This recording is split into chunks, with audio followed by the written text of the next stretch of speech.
하나님의 크신 은혜와 평강이 오늘도 여러분의 삶의 자리마다 충만히 임하시기를 기원합니다. 기도하겠습니다. 하나님 아버지, 우리에게 맡겨주신 하루를 말씀을 또 열고 그 말씀에 비추어 말씀으로 살피고 점검하며 또 오늘 하루를 시작합니다. 교모하게 지나온 시간들을 살피고 오늘 나의 시점을 확인받고 나아가야 될 방향을 결정하는 귀한 이 아침이 되게 하옵소서. 예수님의 이름으로 기도하옵나이다. 아멘. 오늘 보실 하나님의 말씀은 로마서 7장 7절로 13절까지입니다. 로마서 7장 7절로 13절을 우리 같이 읽겠습니다. 그런즉 우리가 무슨 말을 하리요? 율법이 죄냐? 그럴 수 없느니라. 율법으로 말미암지 않고는 내가 죄를 알지 못하였으니 곧 율법이 탐내지 말라 하지 아니하였더라면 내가 탐심을 알지 못하였으리라. 그러나 죄가 기회를 타서 계명으로 말미암아 내 속에서 온갖 탐심을 이루었나니 이는 율법이 없으면 죄가 죽은 것임이라. 전에 율법을 깨닫지 못했을 때에는 내가 살았더니 계명이 이름에 죄는 살아나고 나는 죽었도다. 생명에 이르게 할 그 계명이 내게 대하여 도리어 사망에 이르게 하는 것이 되었도다. 죄가 기회를 타서 계명으로 말미암아 나를 속이고 그것으로 나를 죽였는지라. 이로보건대 율법은 거룩하고 계명도 거룩하고 의로우며 선하도다. 그런즉 선한 것이 내게 사망이 되었느냐? 그럴 수 없느니라. 오직 죄가 죄로 드러나기 위하여 선한 그것으로 말미암아 나를 죽게 만들었으니 이는 계명으로 말미암아 죄로 심히 죄되게 하려 함이라. 아멘. 어린 자녀를 키워보신 분들은 이런 경험이 있을 것입니다. 아이에게 이 장난감은 혹은 이 물건은 위험하니까 만지면 안 돼 라고 말하는 순간 아이의 모든 관심은 그 장난감이나 그만 물건에 쏠리는 것을 종종 봅니다. 평소에는 거들떠보지도 않던 물건인데 하지 말라는 계명이 떨어지자마자 그것을 만지고자 하는 욕망이 불타오르는 거죠. 한때 절찬리에 상영되었던 라이언 킹이라는 애니메이션을 보면 아버지 사자 무파사는 아들 사자 실바에게 해가 닿는 모든 곳은 그들의 왕국이지만 북쪽 경계선 너머에 그늘진 땅인 코끼리 무덤은 가지 말라라고 경고했습니다. 이는 그곳이 위험한 장소이며 그들의 영토가 아니었기 때문입니다.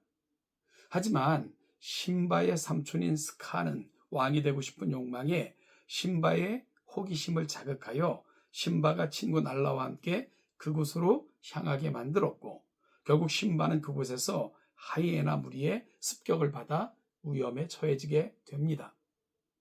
우리의 본성이 꼭 그렇습니다. 죄가 부추기며 좋아 보이는 것처럼 그리고 정말로 탐스럽게 그것을 포장하여 말하면 우리의 마음을 빼앗기고 마는 것, 연약한 우리의 마음입니다. 오늘 우리가 읽은 로마서 본문에서 사도 바울은 바로 이 인간의 기이한 심리를 해부합니다. 하나님께서 우리에게 주신 법과 우리 안에 있는 죄가 만났을 때 어떤 화학작용이 일어나는지 그리고 그 끝에서 우리는 무엇을 발견해야 하는가 오늘 본문을 통해서 함께 나누어 보고자 합니다. 먼저 바울은 충격적인 질문을 던집니다. 율법이 죄입니까? 왜냐하면 율법이 오면 죄가 더 심해지는 것 같기 때문입니다. 그러나 바울은 결코 그럴 수 없다라고 말합니다. 오히려 율법이 없었다면 우리는 죄를 죄로 인식하지 못했을 거다라고 말씀합니다. 우리가 어두운 방에 있을 때는 방이 얼마나 더러운지 모릅니다. 먼지가 쌓여 있어도 잘 보이지 않습니다.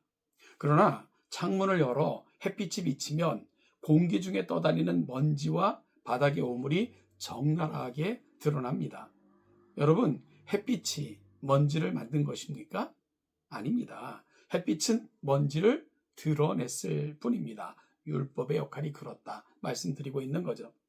성도 여러분, 하나님의 말씀이 여러분의 마음을 찌르고 불편하게 하고 때로는 정화하는 것처럼 느껴질 때가 있습니까? 그것은 말씀이 잘못이 아니라 말씀이라는 거울 앞에 선 우리의 내면이 부패했기 때문입니다. 8절을 보십시오. 죄가 기회를 타서 계명으로 말미암아 내 속에서 온갖 탄심을 이루었나니. 여기서 기회라는 말은 군사적 용어로 공격의 발판을 뜻합니다. 우리의 죄악된 본성은 청개구리와 같습니다. 하나님이 탐내지 말라고 선을 그으시면 죄는 그 선을 넘고 싶은 강력한 충동을 부추깁니다. 이것이 바로 죄의 기만성입니다. 죄는 우리에게 속삭입니다.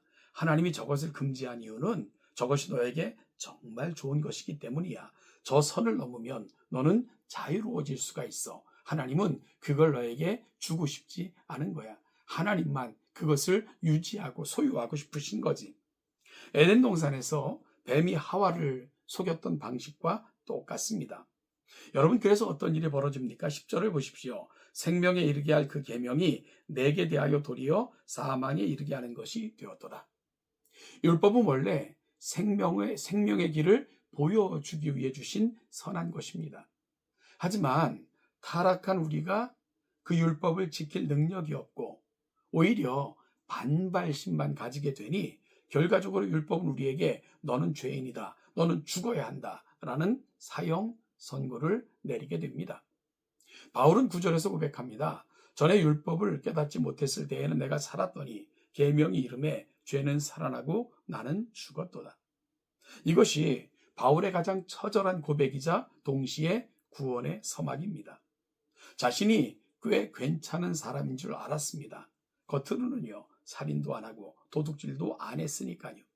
그런데 율법이 마음으로 미워하는 것도 살인이다, 탐심도 죄다 라고 깊이 파고들자 바울은 자신이 하나님 앞에서 완전히 파산된 죄인임을 깨닫게 된 것입니다. 자신의 의가 죽어버린 것입니다. 사랑하는 여러분, 이것이 참된 회심의 시작이고 과정입니다.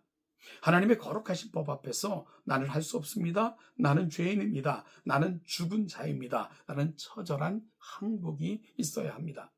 나의 의가 죽어야 그리스도의 의가 살 수 있기 때문입니다. 말씀을 맺겠습니다. 오늘 본문 12절은 결론을 내립니다. 율법은 거룩하고 계명도 거룩하고 의로우며 선하도다. 문제는 법에 있지 않고 우리에게 있습니다. 그리고 13절은 죄가 선한 것을 통해 우리를 죽게 만듦으로써 죄가 얼마나 끔찍하고 악한 것인지를 드러낸다고 말씀합니다. 이 말씀을 듣는 여러분, 혹시 말씀을 지키려다 실패하여 좌절감 속에 계신 분이 혹시 계십니까? 혹은 자신의 죄성 때문에 괴로워하는 분이 계십니까? 그렇다면 여러분은 율법의 기능을 제대로 경험하고 계신 것입니다. 율법은 우리를 절망하게 하여 결국 오호라 나는 곤고한 사람이로다 라고 외치며 예수 그리스도에게로 달려가게 만듭니다. 우리의 부패한 본성으로는 거룩한 율법을 이룰 수 없습니다. 그래서 우리에게는 율법을 완성하신 예수 그리스도가 필요합니다. 거울은 얼굴에 때는 보여주지만 씻어주지는 못합니다. 씻어주는 것은 물입니다. 율법은 우리의 죄를 보여주지만 우리를 씻기는 것은 예수 그리스도의 보혈뿐입니다. 오늘 하루 거룩한 율법 앞에서 나의 죄성을 인정하고 그로 인해 더욱 간절히 주님께 나아가 나를 위해 피 흘리시고 물 흘리시면서까지 사랑하신 십자가 그 은혜를 붙들고 그 은혜에 감격하여 감사함으로 살아내는 저와 여러분들이 다 되시기를 주님의 이름으로 축복합니다.